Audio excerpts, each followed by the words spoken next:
Greetings.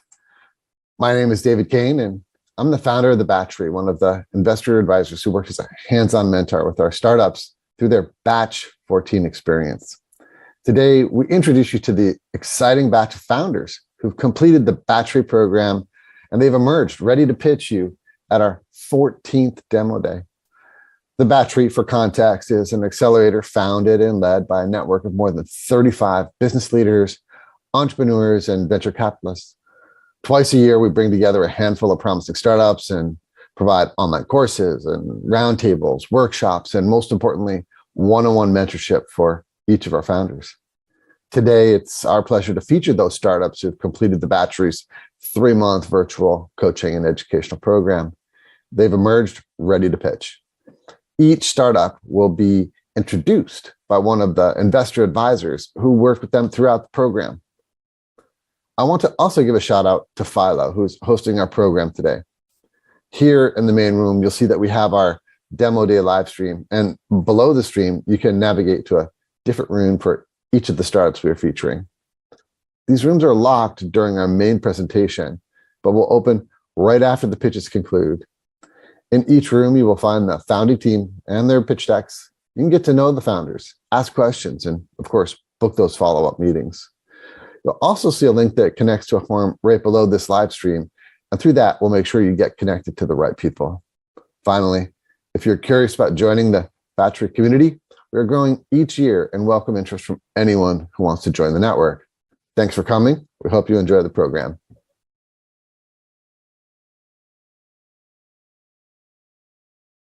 Hi, I'm Graham Hunter, one of the most recent additions to the Battery Investor Advisor community. And today it's my pleasure to introduce you to Ixely. Ixely directly connects an investor's brokerage accounts to market-oriented websites and communities, so the investor can make trades seamlessly without having to switch back and forth. Co-founders Keenan and Louise have made incredible progress in the development of their technology and have fantastic traction partnering with brokers already. They're also experienced entrepreneurs with multiple prior exits and years of fintech experience. Here to tell you more about how Ixely will transform self-directed investing is Louise Kortman.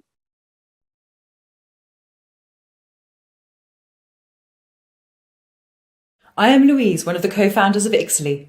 Ixely is a platform that connects brokerage accounts to financial content sites, investing tools, and communities, with unique embeddable tools to make retail investing simpler, easier, instant, better. We're reimagining investing so everyone can build wealth. Eric is in his mid-30s with a young family. He works full-time and invests on the side, long-term, for his family's future. He gets insights from financial content sites, follows his favourites and investing communities, and pays subscriptions for charts and research. But it's hard, time-consuming. He has all these inputs, but he's never in his brokerage app when he wants to invest. Or he researches a strategy, but has to manually apply it to his account. He has to leave the site he's on, get out his brokerage app, calculate his order, and then place his trade. 4 steps every time, 4 barriers. Often he doesn't bother and the moment's gone. But he needs to bother, because building wealth is what will secure his family's future. He needs investing to be easier, and he's not alone. A Nasdaq survey shows 81% of investors want to trade on their brokerage account from third-party tools. The problem isn't just Eric's, it's a whole industry problem. Brokerages are not connected to their customers at the exact moment they have intent to invest, and they're missing out on revenue. The sites, tools, and communities Eric uses all provide insights and actionable ideas, yet they're disconnected from the very outcomes they're seeking to enable. Investing has been made easier and more accessible to more of the population, but those improvements are incremental. They don't fundamentally rewire the ecosystem with a trade execution layer. That's what Ixely does. We needed investing to be easier personally, which is why we built Ixely. Our tools are embeddable in one line of code, directly into the sites and apps of Eric's brokerages, the content providers, investing tools, and communities he uses. We also have browser extensions he can plug into any site or app. We don't provide investment advice, but we give Eric the tools to manage his investing responsibly. He connects his brokerage account, customizes his settings in our portfolio management tool for easy pre-configured trades, and invests securely in one click. We make it easier for Eric to build his family's future. Whether he's done his research and then wants to invest in context from CNBC, or copy Warren Buffett's portfolio every month. And we offer insights on investing behaviours to all parties. We are the rails that rewire the ecosystem and activate new capabilities. Eric's better investing experience means increased trading flow and revenue for brokerages, more than they can ever achieve through their own apps and platforms alone. For the sites, tools and communities, we open up new revenue models. Eric spends longer on their apps and sites. Customer stickiness increases and customer acquisition and retention improve. Everyone wins when the ecosystem is rewired. We have patentable IP in our trade order widget and have engaged patent attorneys. We own the user profile and data and the network we build. We make transactions possible among all parties. Data is central to how every participant benefits. Each new connected brokerage account, site, tool or community adds a new data set, and each interaction between participants yields more data, creating market and data network effects. The global online trading market is forecast to grow at a CAGR of 5% to 14 billion in 2030. Retail US equity markets account for 30 billion in daily traded value. Our market in years 1 to 3 is 40 million cumulative revenue and 900,000 transacting users. We achieve that through two channels. One, incumbent US brokerages, who have customers like Eric with an average account balance of $10,000. They have the greatest incentive to innovate and compete with mobile-first players. Building these tools themselves doesn't make sense. Secondly, through early adopting content sites and investing tools who need trade execution connectivity, because their offerings are incomplete without it. Some new tools have built a few brokerage integrations, but there's a tipping point, usually 3 or 4, where it ceases to be viable to do it themselves. As B2B, we acquire end users through our partners, giving us an end user CAC of $5 in year 3. Starting with proofs of concept, then using metrics to sell, we integrate with brokerages, content sites, investing tools and communities. They market us for free to their user bases and help drive mutually beneficial partnerships with each other. More engaged investors invest more actively, the incentive cycle begins and snowballs. We connect brokerages and services built on brokerage as a service providers to the content sites, investing tools and communities used by retail investors. We are the dominant party that threads them all together. We will win with our widget that erects a barrier and enables superior monetization opportunities. And we have a better product for the investing community than open finance providers. The other new trade execution connectivity providers are aimed at developers. Our tools can be used by developers or be embedded in a few minutes by anyone. So we serve the whole market. We make money on every transaction through our platform. We drive maximum adoption in stage 1 with the simplest model. Brokerages are incentivized. They pay us per trade. We remove friction by making our platform free to sites, tools and communities and share revenue with them as an incentive. In stage 2, we add multi-brokerage, multi-source copying of trades and portfolios. End users pay a percentage fee on upside trades to us and the signal providers. We reward behaviour that helps build wealth. In stage 3, our data insights revenue stream also comes on. Investor experience is one of the keys to our success. As experienced investors ourselves, we put retail investors at the centre of everything we do. We've built successful financial services and technology businesses from the ground up to sale and have 4 exits between us. We have experience of selling to top-tier companies without a big brand and a thorough grounding of operating in a regulated industry. We're targeting expert advisors with network reach to accelerate our sales cycle and growth in fintech, security and financial markets. By the end of year 3, we project 900,000 transacting users and 27 million annual revenue with a 50% best case upside and 92% average gross margin. 2/3 comes from copy trading. Based on comparative businesses, critical mass for securing flagship partnerships is 8 brokerage integrations. We'll hit that in 3 months. We know our target partners and how we'll go fast. We're already on the way. We have a mature platform built in-house, ready to go to market, with 5 brokerage partnerships representing 15 million potential end users. We're launching with our first client in July and have more demand for proofs of concept than we can support. We've achieved that with 300,000 of personal funding and 650,000 pre-seed raised at 5 million post-money. We're raising 1.5 million, the first tranche of our seed round, on a convertible note at a valuation cap of 8 million and a 20% discount. In the 12 months runway that gives us, we'll achieve 1.2 million in revenue, 75,000 transacting users, our provisional patent and regulatory authorization. We're in discussions with a number of strategic investors, and we'd love to have you on board to be part of the future of investing and helping everyone build wealth.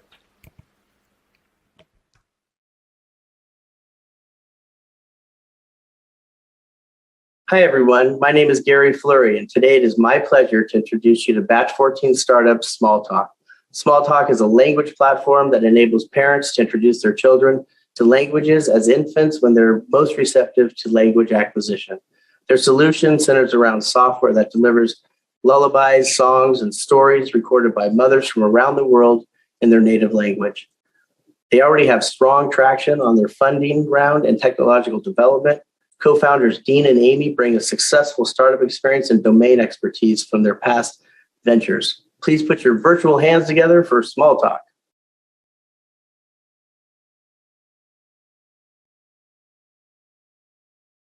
Hi, I'm Dean Cook, co-founder and CEO of Smalltalk.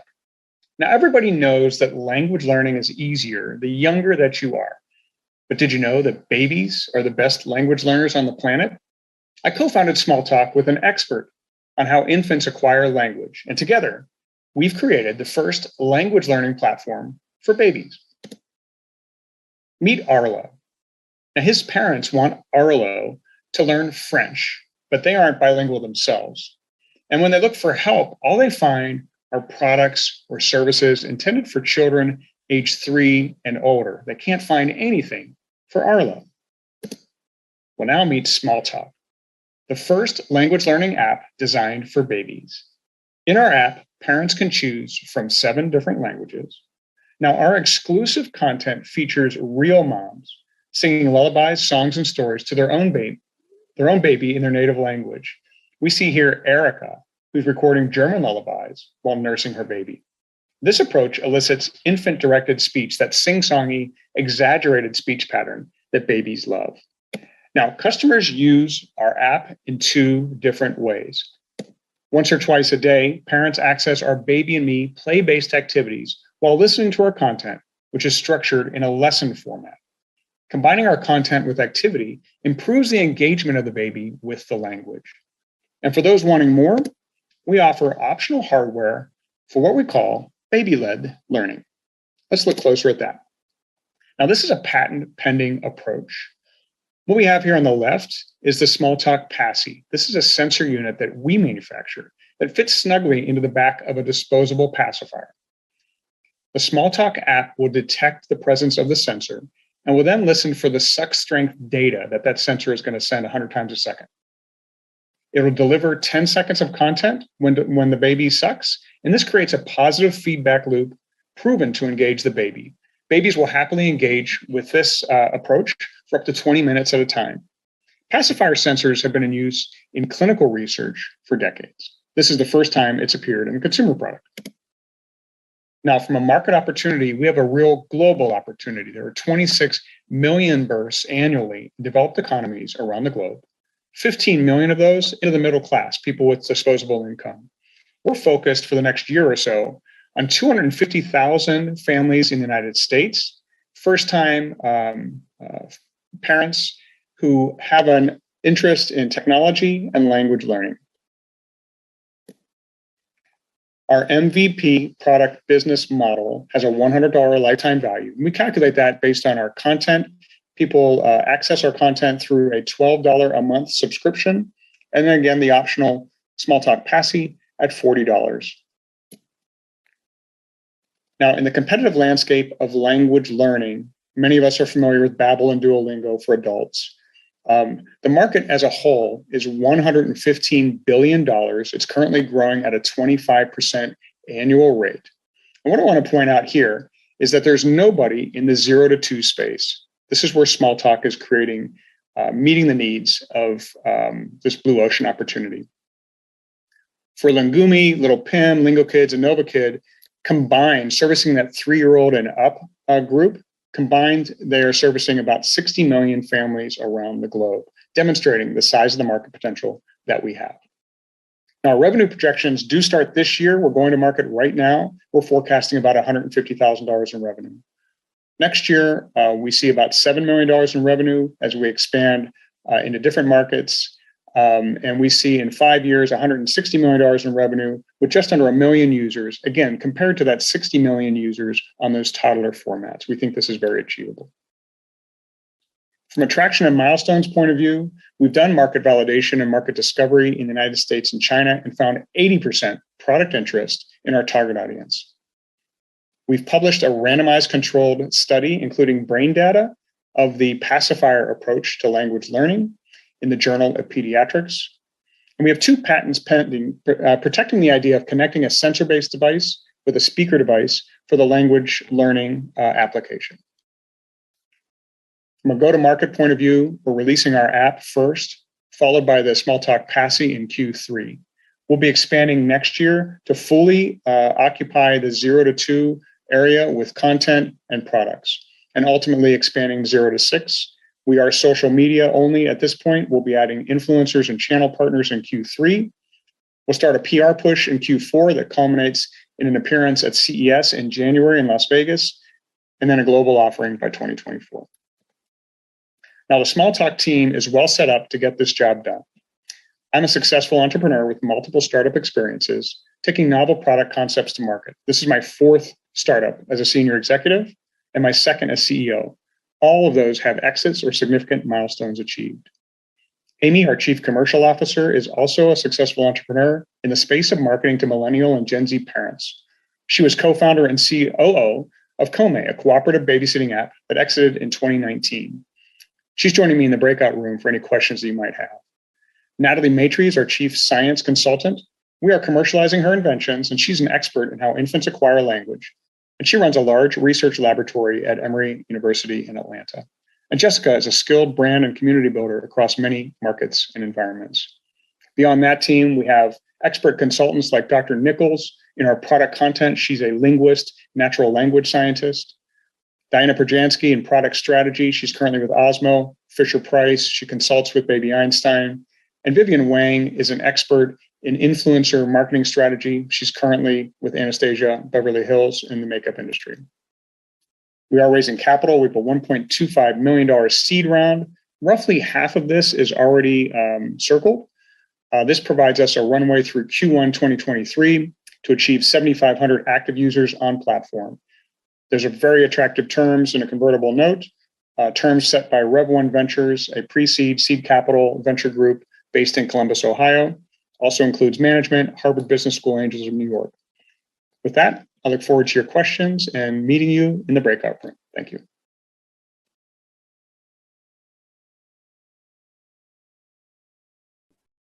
Hi, I'm Josh Langenthal, and I'm an investor advisor at The Battery, as well as one of the managing partners. I'm also one of the instructors in the Deep Dive program. Batch 14 has been fantastic to work with, and one of the companies that I have the great pleasure of working with along the way is the Village app.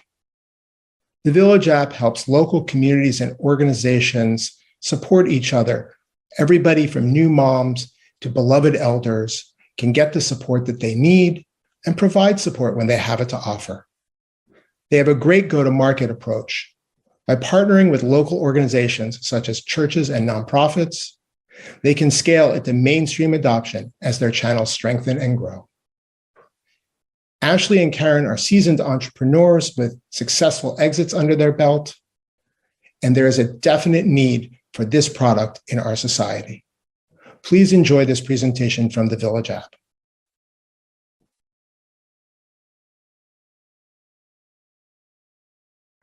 Hello, I'm Ashley Stone, the founder of the Village app.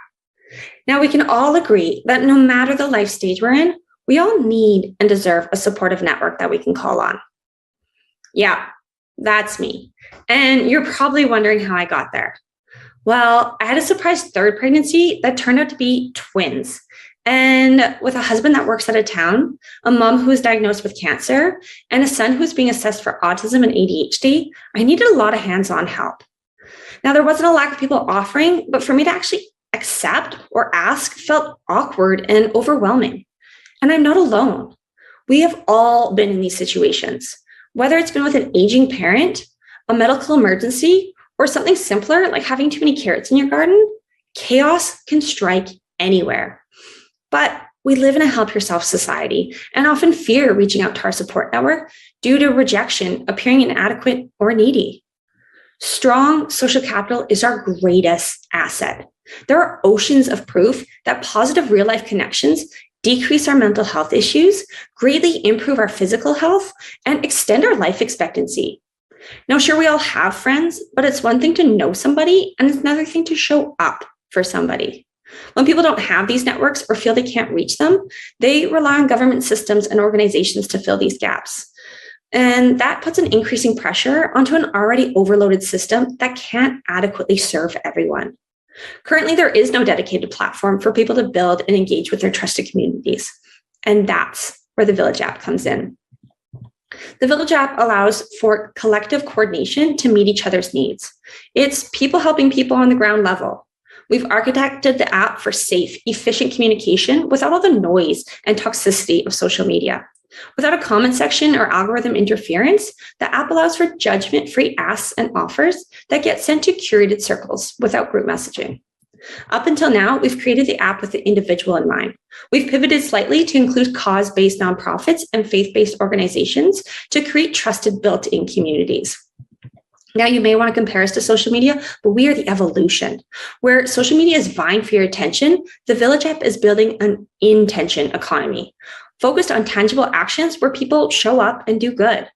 We are not in the business of surveillance capitalism to mine data to advertise to our users. Instead, we plan to use the data we generate for policy change, collective impact, and to inform the organizations that we work with where they could better serve their communities.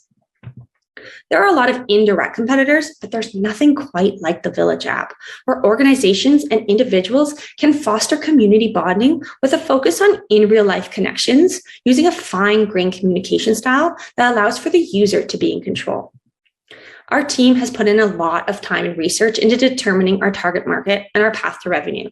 There were multiple options, but ultimately through customer interviews and desktop research, we've determined that nonprofit organizations and faith-based communities are a vehicle to capital-efficient rapid growth, also known as an atomic network. We know that they are actively seeking a solution to engage and mobilize a younger demographic, as 75% of their donations come from those over the age of 50. Our initial serviceable obtainable market is a medium-sized organizations, and given our own location and connections, we'll be looking at the West Coast of North America. Our TAM reflects these nonprofit and faith-based organizations, but in reality, given the versatility of the platform, and when we expand to for-profit companies and individuals, the TAM is well into the tens of billions of dollars. We have a multi-tier subscription model where organizations pay, but it's free for the members to use. Organizations will get their own branded communities within the larger village. But this is not a white label solution, but rather like a town center where multiple communities coexist independently. We are working towards MVP for organizations to pilot in the fall. Recently, the nonprofit community has welcomed us with open arms, and they have a deep appetite for the Village app. We have 2 formal letters of intent and several more in the works. In 2024, we will incorporate local businesses and expand beyond the initial key regions. By 2025, we will bring focus on individual users with a premium version, which includes a skill-based marketplace and potential incentives through gamification. We project that our costs after 3 years will begin to stabilize while our revenue greatly increases. But it doesn't stop there. We have plans to include AI for needs matching, are looking at how we can build trust services on the blockchain and how we can remain relevant in an augmented reality. We launched locally for individuals in August 2021 and saw our first 1,000 users by December. We took a step back in January to reassess our revenue model and business plan. We currently have over 1,500 downloads, 475 requests and offers sent, and a $2 customer acquisition cost. We've been bootstrapped up until now and have deployed $275,000, with almost half of that being government tax credits. We know that this is a big idea, but we believe that we can do for the intention economy what Uber has done for the ride-sharing industry. These are some of our Village people. I'm a public health nurse and have been for 13 years. I have seen firsthand the lack of support for people and organizations in my community. I know this problem to my core, and I have seen the light on the other side, and I want others to experience the power of community. My co-founder, Karen Olson, has over 25 years experience in growing startups. She helped grow a company called Two Hat Security, which specializes in AI content moderation for online safety. She believes that content moderation is downstream thinking and that we can build better, safer technologies from the ground up. Two Hat was acquired by Microsoft for over $100 million last fall. We also have an incredibly supportive collective at the Battery. Their team of investor advisors has been instrumental to get us to think bigger. Each team member has their own expertise, experience, and vast networks. And now you can be part of this evolution. We're in a seed round of $650,000 on a safe with a $6 million cap. But wait, there's more. Act now and we'll give you a 25% discount on the first $150,000 invested. That $150,000 will get us to organization MVP and revenue generation, while the remaining $500,000 will see us through market expansion and profitability in 2025. This is your one chance to get in early on the ground level. So to sum it all up, we're building an intention economy where people give what they can and get what they need. We're using community organizations as our vehicle for capital efficient growth. We strongly believe that everyone deserves to have a village to fall back on, and that creating a profitable business and doing good can go hand in hand.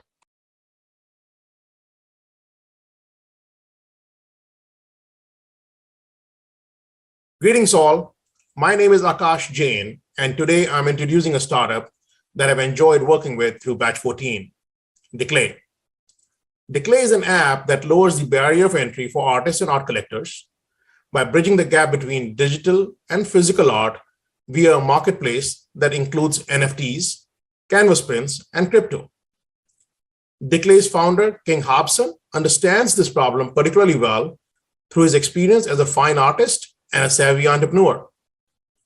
Declay has already made great progress and has an initial community that is enthusiastic about the product. Here to tell you more about how they plan to grow their traction into the next great art marketplace is King. Thank you.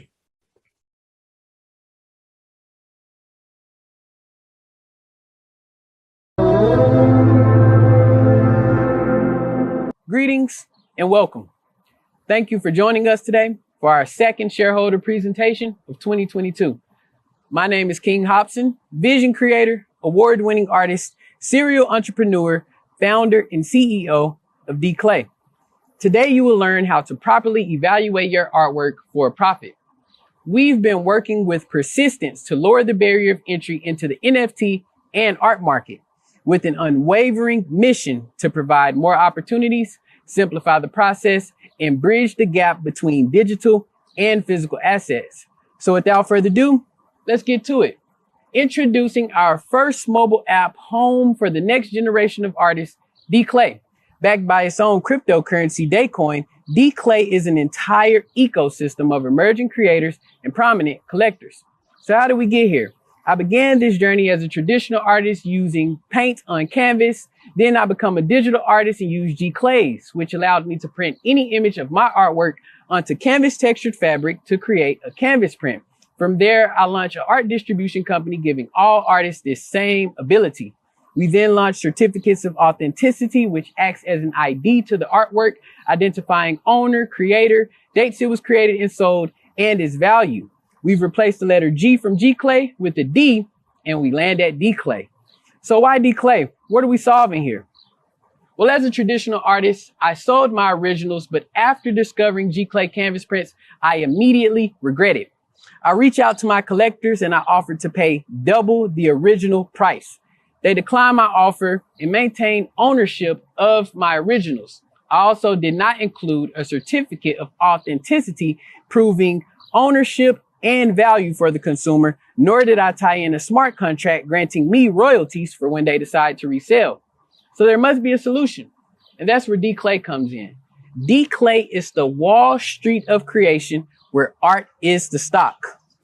We provide an all-in-one art distribution platform, automated appreciation rates, where Declay allows you to track the value of your artwork as it ages. Leading us to our next why. Why is Declay backed by its own blockchain? Well, number one, Daychain minimizes transaction fees and allows smart contracts for royalties and appreciation value. Number two, Daycoin minimizes friction for international payments and processing. Currently operating in 6 countries, we have artists in Egypt, Nigeria, but I'd like to introduce you to Daria. She's been working for us for 2 years, all the way from Russia. And within that time, she's done great to herself thanks to the US dollar. But what happens when Russia strikes Ukraine? This sanctions the US dollar worthless. So are we building a platform just for US based artists? No, we are not. And as you can notice from our traction, we currently have 200 plus paying customers. We're cash flow positive, building in a global art industry with a market size of 130 billion. And with $30 billion in our serviceable area of expertise, we've created an elaborate 5-year roadmap to capture 10% of this market at $3 billion. So how does it work? Creators upload their cover image along with their content, set their resale value, and consumers purchase limited canvas prints and NFTs with the QR code leading to the art certificate of authenticity. We have competitors in almost every sector of the market, with each neglecting the needs of the creators and the collectors. But Declay, being a platform created by an artist who struggled with monetization, we provide every way imaginable for creators and collectors to earn globally, all in one solution. And we're monopolizing this market using simplification of our blockchain, currency, wallet, affordability, and most importantly, no other art company has our automation business model. Automating appreciation rates and tax benefits, Declay lets you buy, track, trade, and sell any art you want, anywhere you are, in a digital and physical form. All for a small fee, of course. We earn money a few different ways. 2.5% of all blockchain transactions, a manufacturing and distribution fee, a platform fee allowing users to have monthly subscribers to their art clubs, and last but not least, a liquidity pool holding 1/3 of our own coins. And being that we're already selling certificates of authenticity, and that's what an NFT is, our first attack to the market will be converting our current users. And we target these users directly via referral strategies, strategic partnerships with wedding planners, art galleries, and art departments of schools. We'll also host Declay Fest, which is a local art show, and provide 500 day coins to buyers of our initial NFT drop. And we began business January 2020 as Da Vinci Studios. We then bootstrapped our way to Declay, launching our MVP June 2021. We're on track to launch our NFT marketplace September this year, and our blockchain immediately following a few months afterwards. Now we're raising a seed of $500K in the form of a safe with a $5 million cap table, with the purpose of expediting our growth within the next 12 to 18 months, with an outcome of achieving a milestone of 15,000 transactions, which would net us 1.3 million in profit at 45% profit margins. Now, this process requires over a quarter going into our product and development, and the remaining broken down into our operations, marketing, business, and development costs. From there, we'll raise a price round Series A of 10 million at a $55 million valuation. Now, this team you're looking at is the Chicago Bulls 96-97, and I'm Michael Jordan. Scholastic gold medalist, my specialty is in sales. Now, Muhan Song successfully built a company, made an exit, and achieved his master's in science and project management. And last but not least, we have John Bardis, our full stack tech developer who has his own Web3 company. We've been selected to participate in the Battery, which is a Silicon Valley incubator. And here we have some of our IAs who's helped us grow even further. Larry Rowe, professor of computer science, Salim Sadiq, blockchain scalable solutions, and Andre Carruthers, leadership development. And in the fight of giving the leverage back to the artist, this is just the beginning. And as always, it's a pleasure. Thank you for choosing us at Declay, home for the next generation of artists. Kindly scan our QR code for more info. Thank you.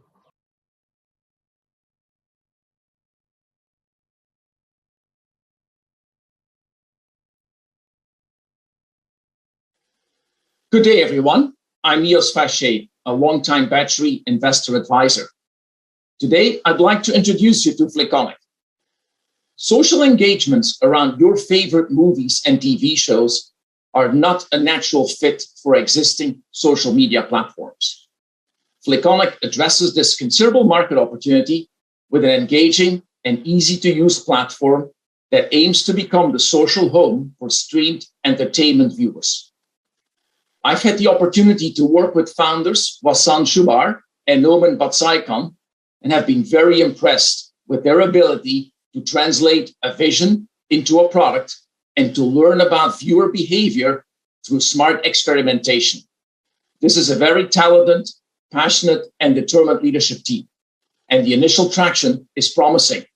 Without further ado, let's learn more about the Fliconic story from Wissam.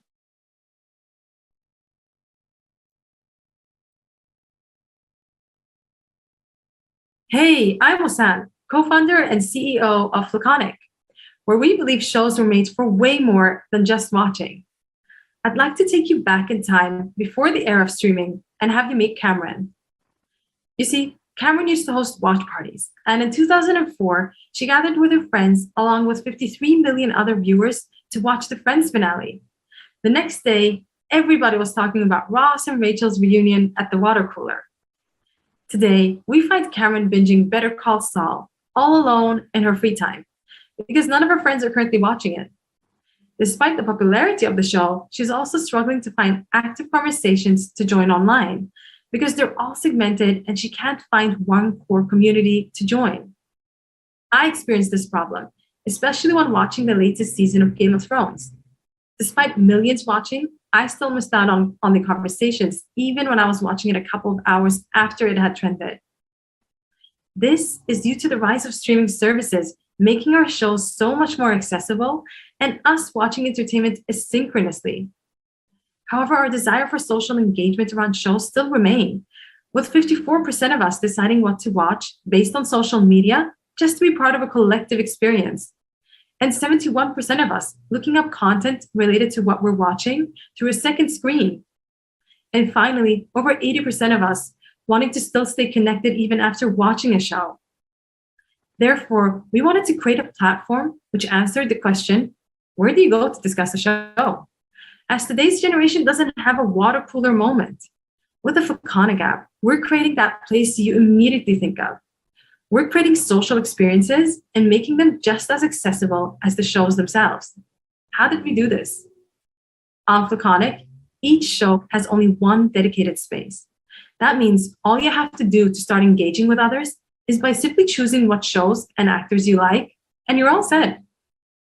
Each feature we provide has been carefully selected and designed in a way that captures the essence of what it was like watching a show with someone else in the room with you, just like back in the day. Fliconic is a one-stop shop for all things entertainment. That's right. Viewers can now tap into communities without having to depend on algorithms, hashtags, their network, or even a trending moment. On Fliconic, users get the social engagement they desire, not the toxic one. Our app also has great benefits for show creators, whereby they have access to fan communities, direct feedback loops, and data insights across various streaming services. We've created a way for them to have a two-way conversation with their consumers, as well as extend the shelf life of their entertainment properties. The social media market we're entering is already huge, consisting of 4.5 billion users and generating a revenue of $400 billion with a compound annual growth rate of 25%. For our TAM, we're focusing on the global Gen Z and millennial streaming service subscribers, which are 378 million people. For our SAM, we narrow onto the US market. For the next 3 years, we plan to acquire those who utilize social media apps to talk about their shows, making our SOM worth $13.5 million. For starters, we plan to target 10 show communities through different show and market trends. For instance, we created landing pages and show-themed Wordles and shared it with fans across different existing social media apps. We've also tried to be more creative with it and place Squid Game cards all across the city with a QR code at the back that directed them to our app. From there, we can scale those communities in two ways: through influencer marketing, which we've already trialed and seen great conversion rate, or in a form of a collaboration with the streaming services, as we know their viewership can benefit from an app like ours, seeing that social media apps increases viewership and show ratings by 29%. We have multiple potential revenue streams where we initially plan on rolling out targeted ads. As Fliconic allows for communities of loyal, dedicated fan bases to form, we plan on allowing users to monetize from their community through a tipping system, similar to TikTok and YouTube. Lastly, we can monetize our data. As our app's features provide us with a holistic overview of viewers' behavior and engagement across different shows, we can provide key data insights to show creators as well as streaming services similar to other entertainment apps. We're currently also speaking with those from the industry to better understand how we can provide further value.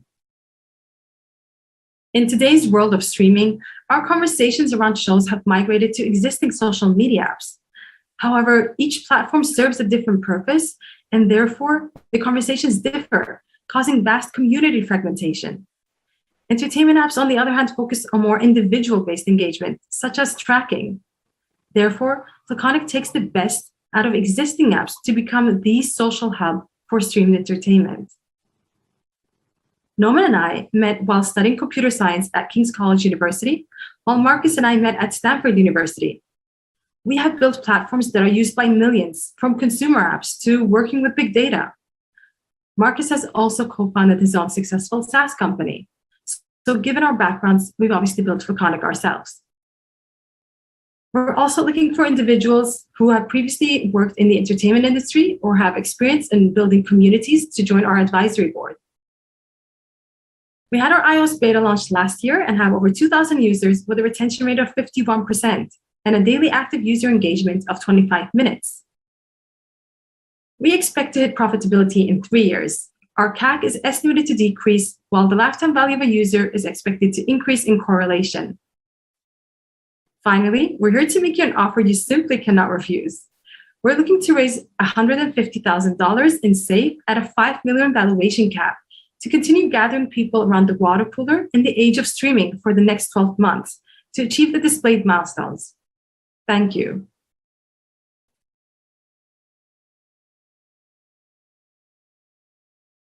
Hi, everyone. I'm Linda Myers, one of the Battery's managing partners and IAs. It is my pleasure today to introduce Proven PCI as our next startup. Proven PCI provides merchants with peace of mind through their automated solution. Under current regulations, all merchants either processing or storing credit card transaction data need to meet PCI compliance standards. Unfortunately, most are out of compliance as they try to navigate a complex web of security vendors. Proven PCI is set to change that with their end-to-end compliance solution. The team, led by founder Christopher Boulin, has the experience and industry connections to bring this needed solution to market and cure the headaches of thousands of merchants who struggle with this issue. Here to tell you how they do it is Christopher.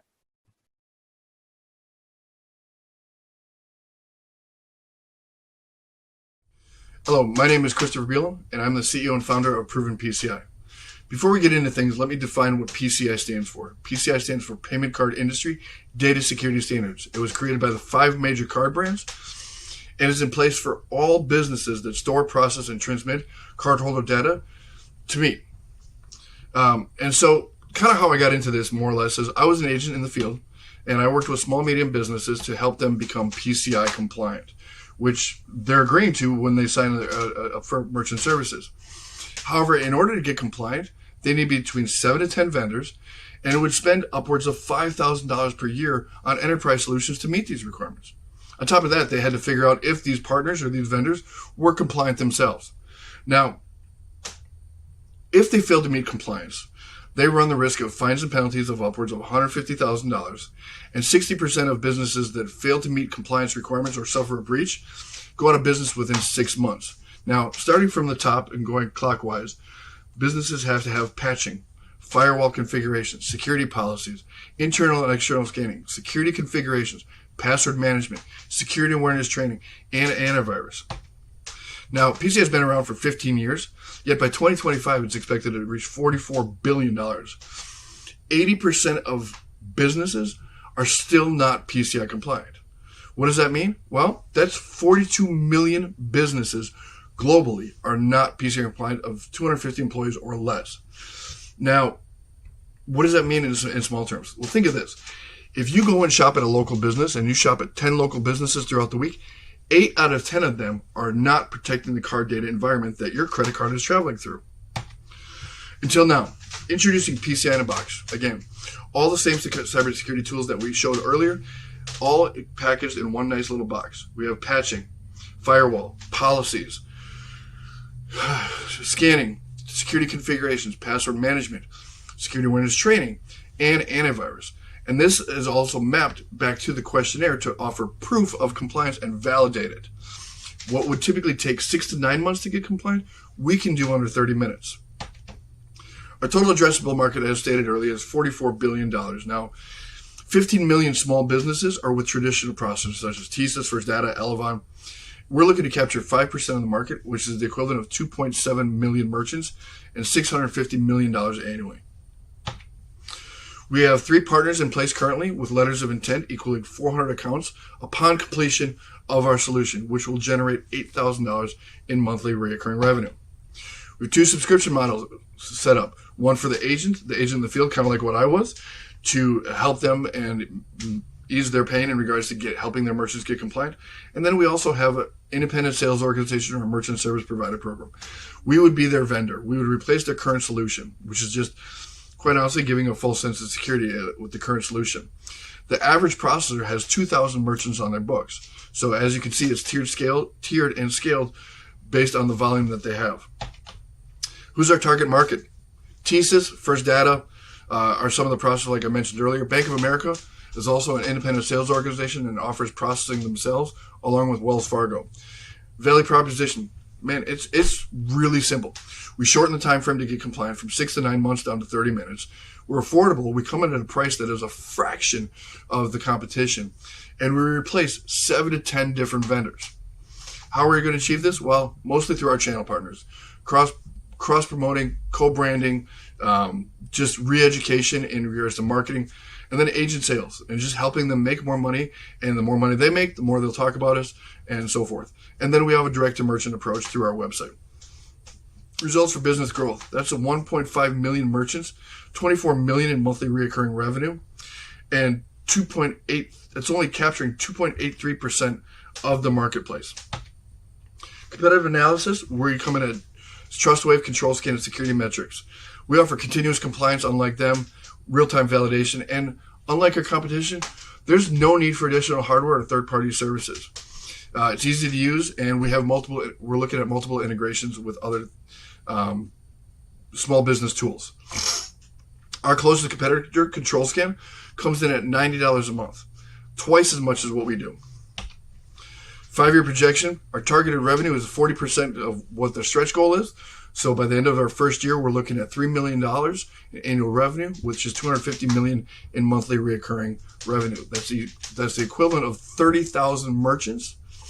We're averaging 80% margins, and we're looking for an acquisition in the 3 to 5 years, either by one of our competitors or by even a credit card processor themselves. Where we've been, well, and where we're going. Well, we're in the midst of addressing or acquiring initial paid beta users. By the end of first quarter, we're going to go for our formal launch. And by the end of next year, we're looking for a Series A, 10 million or more. Now, I have the perfect team. I have assembled the perfect team over the past 3 years. Myself, visionary, I've been behind the entire idea of this project and our solution for small businesses. I have 20 years in the payments industry, 10 years of strategic partnerships. I do have one acquisition. George Cornell is from legal, 40 years of legal experience, 30 years in franchise experience. He's had 3 exits, one of them including Fantastic Sam's. Carlos Montero, customer acquisition. He's held multiple leadership roles in the payments industry and is great at building partnerships and developing client relationships. Preston Neal is Chief Software Architect, Product Manager. He's actually developed applications and led applications for the U.S. Navy and the U.S. Marines. 75% of my team is veterans. Going into our experts, the ones that we look to for advice. Jeff Mann, Qualified Security Assessor. He's done PCI compliance for companies like AT&T and Capital One. Sarah Gukis led the project of Clover Point of Sale for Bank of America Merchant Services.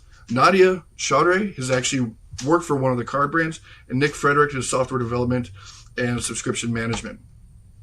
We're asking for $600,000 as our safe round to acquire 30,000 merchants to generate revenue of $250,000 monthly recurring revenue. We're at a $5 million valuation cap with a 20% discount. So come join us as we create a win-win-win situation, a win for the merchant, a win for the processors, and a win for you, the investors. Thank you.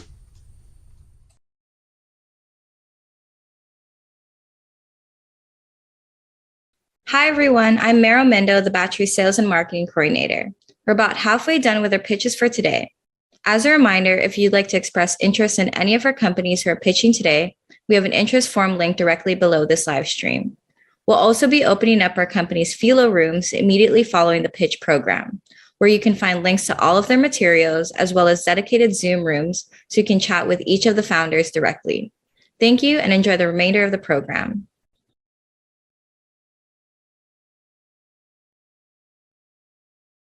Hi, I'm Dave Nagel, one of the investor advisors here at the Battery, and it's my pleasure to introduce you to Stephanie Thomas, founder and CEO of Curatable. As you'll see, Stephanie is a brand unto herself and has established herself as a leading expert and advocate into the fashion industry in how to design stylish clothes that are far more accessible for people living with disabilities. Curatable grew out of Stephanie's desire to take things to the next level, building a real community and providing online tools that would transform the fashion industry from one about exclusivity into one focused on becoming more inclusive, while at the same time tapping in to a population that has been largely ignored. Think about simple things that make clothes and accessories inaccessible for people with disabilities. Things like buttons, shoelaces, or zippers on the back of a dress. By bringing the disabled and design communities together in the Curatable ecosystem and providing them with the tools to guide design for accessibility, Stephanie hopes to transform the entire industry. So here's Stephanie to tell you more about Curatable.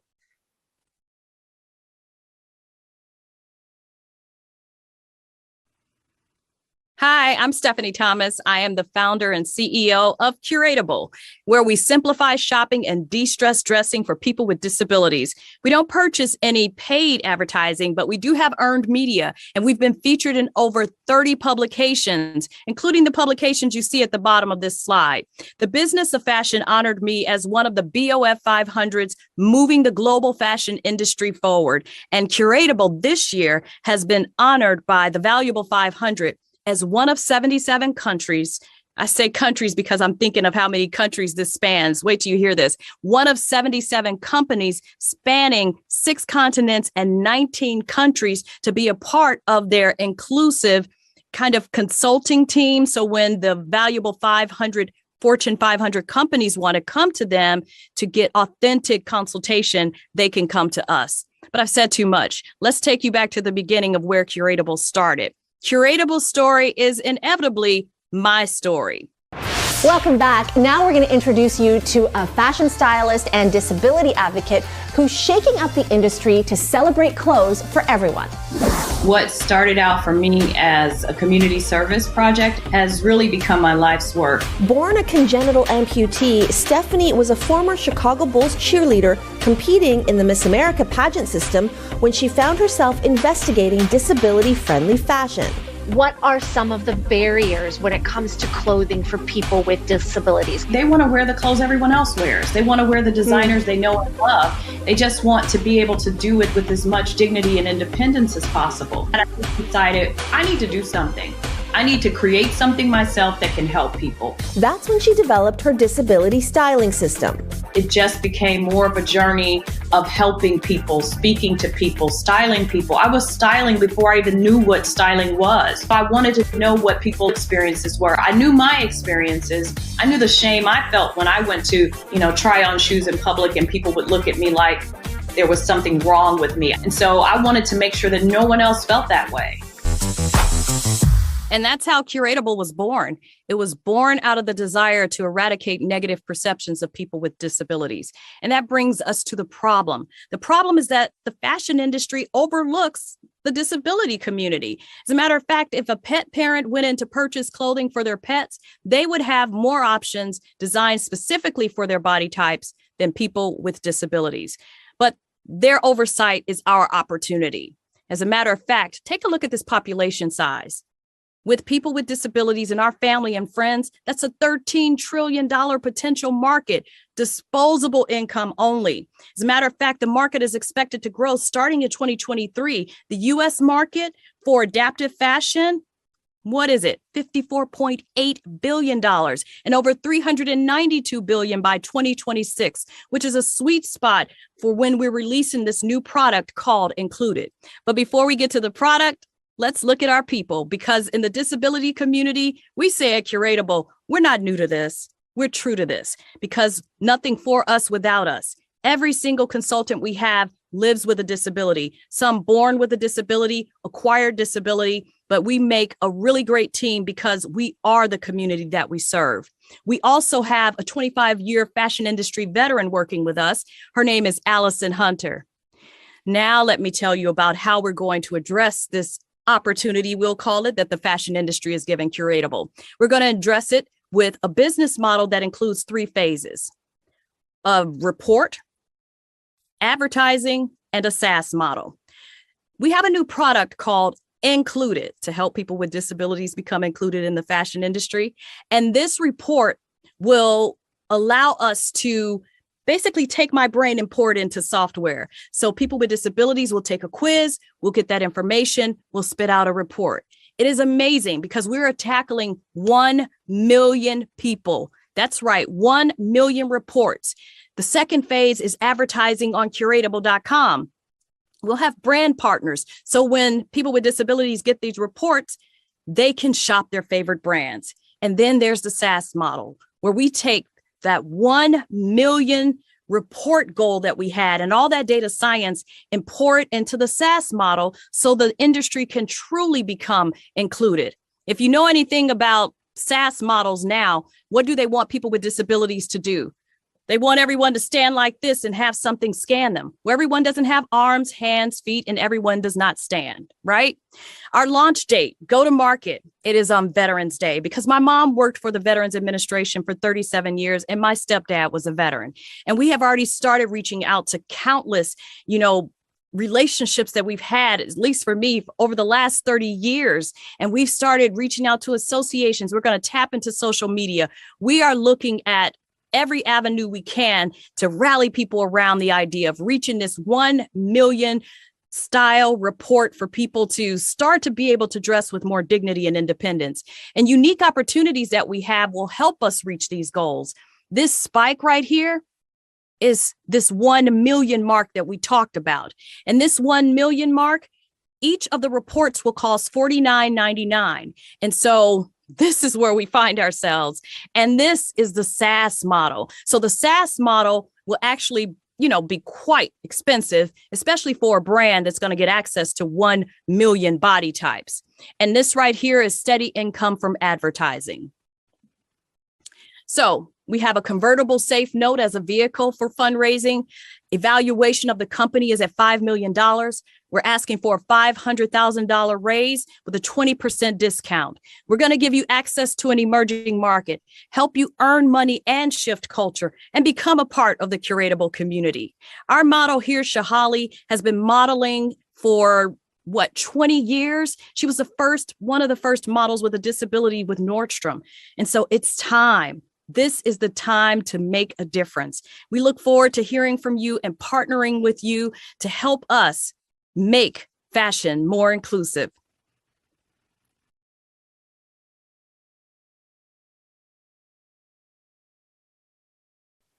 Hello, everyone. For those of you I've not yet met, I'm Chakra Mandava, one of Battery's newest IAs. It's my absolute pleasure to introduce our Batch 14 startup, Vet News. Vet News is a journalism technology company. Goal for Vet News is to increase news creators' transparency, trust, and engagement with its readers. It does so through a platform that invites readers directly to find and report inaccuracies and errors in the articles. Co-founders Paul and Peter bring years of combined digital strategy and journalism experience. They deeply understand the issues of today's shifting media landscape. Please join me in welcoming Vet News to the virtual stage.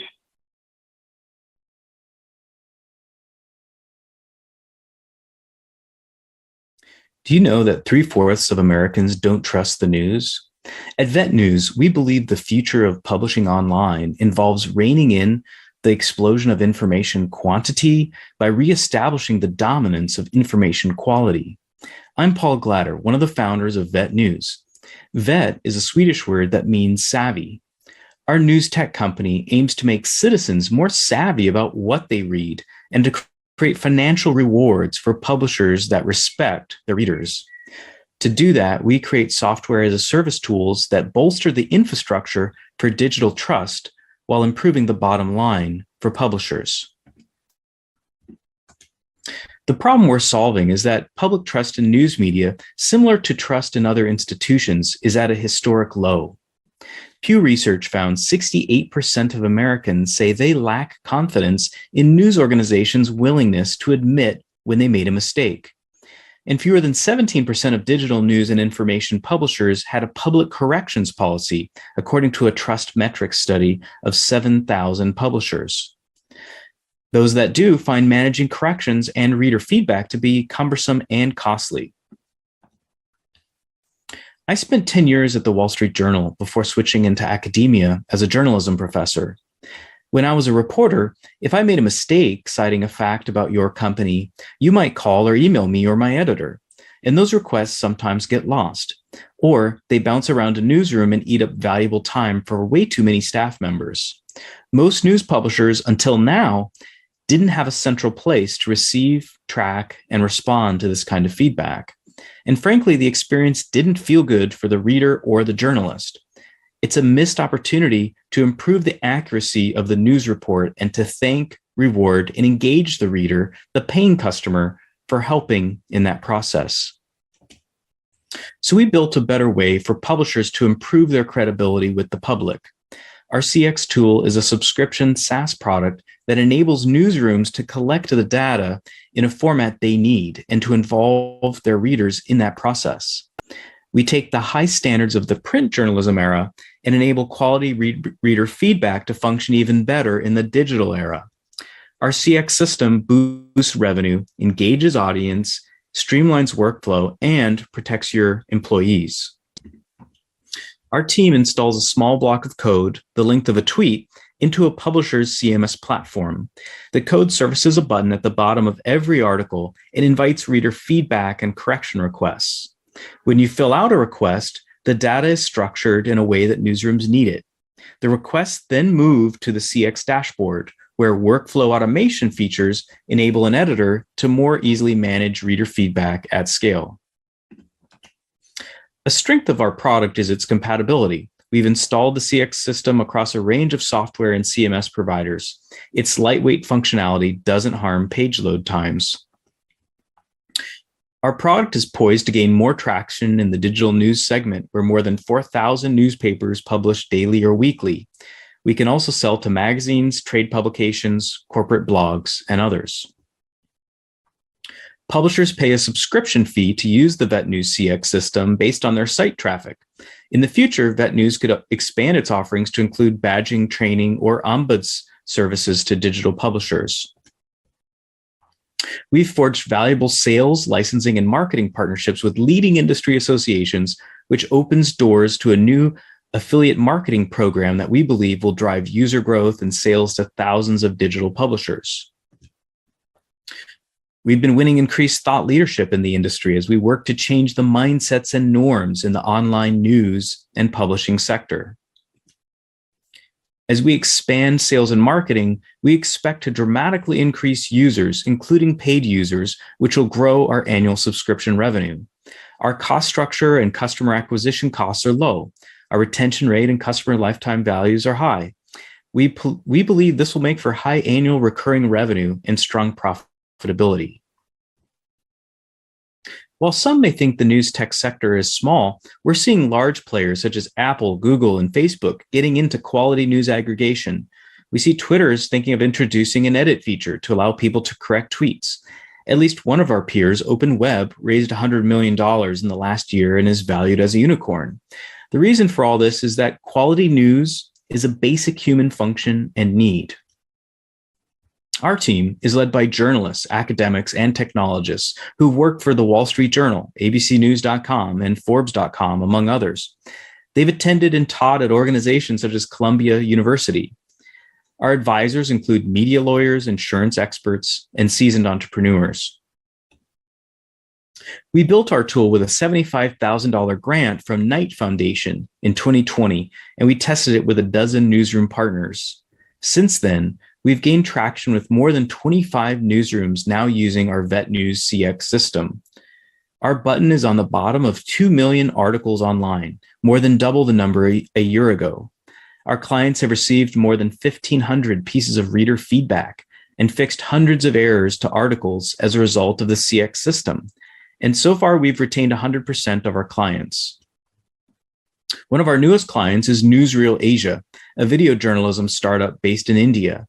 We are enabling young journalists like Maria to better manage their growing audience and to embody quality, ethical journalism. To continue our growth, we are raising $500,000 using Safe Notes this year. This will enable us to make robust product upgrades such as single-click installation and WordPress and custom cloud analytics that our clients want. Our product and sales strategy will allow us to achieve user growth and revenue milestones through 2024. So if you want to live in a world where quality information dominates over the quantity of information, invest in VetNews. If you want to live in a world where people are more media literate, invest in VetNews. If you want to live in a world where responsible publishers are flourishing financially and enjoying loyal audiences, invest in VetNews. And if you want to experience a solid financial return on your capital while doing good, invest in VetNews. Together, we will create and monetize the new infrastructure for digital trust in news.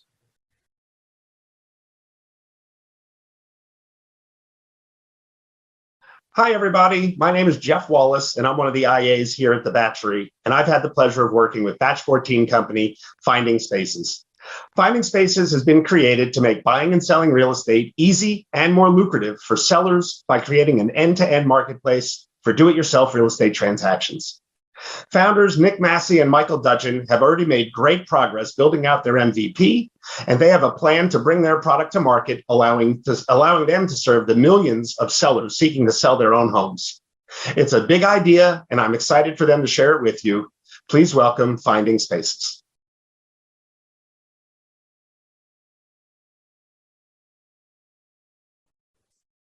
Hey guys, my name's Michael. I'm co-founder and CEO of Finding Spaces, and we're building a real estate transaction platform built for homeowners. The first step most people do when they're ready to sell a home is hire a real estate agent. Real estate agents represent sellers and provide hands-on service to help sellers sell their home. Agents also help sellers price their home, manage buyers, and handle paperwork. But real estate agents are extremely expensive. They charge on average 5.6% of the sales price of a home.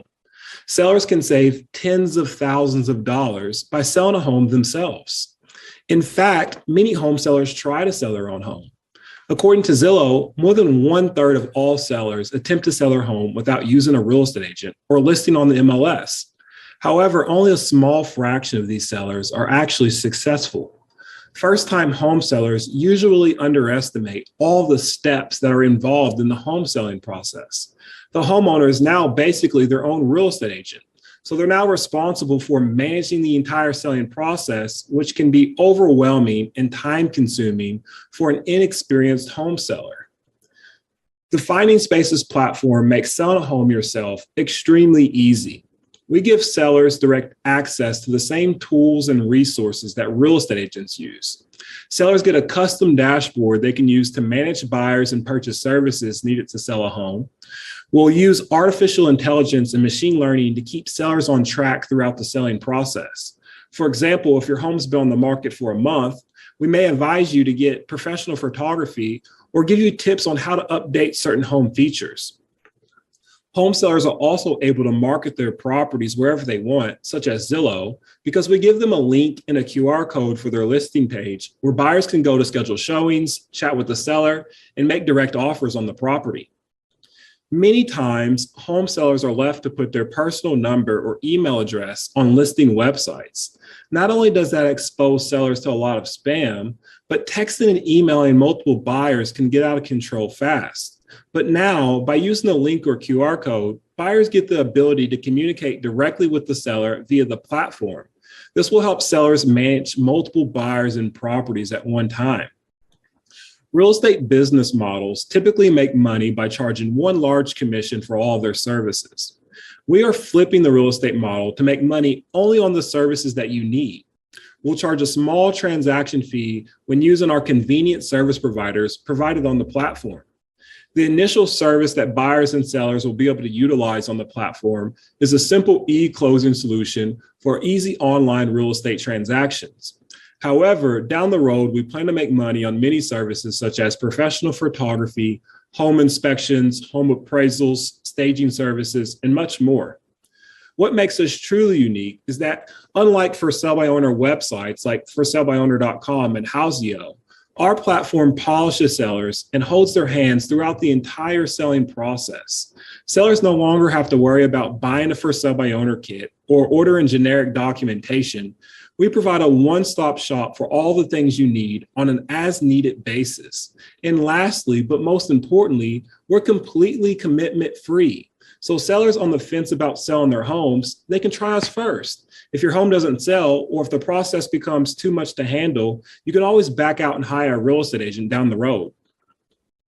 We are launching an alpha product and will begin testing this July. We will target experienced sellers that list off-market properties within Arizona and Florida. These sellers include iBuyers, wholesalers, and property flippers. The value proposition for these sellers is that we give them the ability to spend less time worrying about selling homes and more time looking for deals and fixing up properties. We already have a waiting list of early adopters ready to begin testing this summer, and we will continue to reach our target market by utilizing social media platforms like LinkedIn and Facebook. And we'll also begin presenting our solution at real estate investment conferences in Arizona and Florida. The real estate market is no doubt one of the largest markets in the world. Our smallest attainable market includes experienced home sellers that sell off-market homes within Arizona and Florida, which represents about 11% of all home sellers in the area. Our SAM includes the 36% of sellers in the US who attempt to sell their homes without a real estate agent. And our TAM includes all home sellers in the world. It seems odd to a lot of people in the US, but the majority of the world does not use real estate agents to sell their homes. Year one, we plan to grow our platform users at an 85% month-over-month growth rate. This will put us at about 1,900 users at the end of year one. A core assumption that is important to note is we're only assuming 10% of our total homes listed are utilizing our title service provider on the platform. And only title services have been included in these calculations. So as we add more services, these projections increase significantly. By year 5, we plan to capture roughly 38% of our SAM in the US, which will put us well over $100 million in revenue. We're asking for $800K to fund our project. This will give us a 12-month runway and help us begin developing our API that we need for our e-closing solution. We will also use these funds for our marketing campaign, pay for legal fees, and add a couple of engineers to the team. The remainder of the year, we'll spend developing our API for title closings on the platform and continue polishing features for the seller's dashboard. We're planning a public launch January 2023. Nick and I have been friends since elementary school. We began developing Finding Spaces about 3 years ago with the premise of making real estate transactions easier for homeowners. Together, we've built and scaled a prop tech company to 6-figure revenue and have a combined 16 years of business experience. Thank you guys for listening to our pitch, and I'll leave it at that.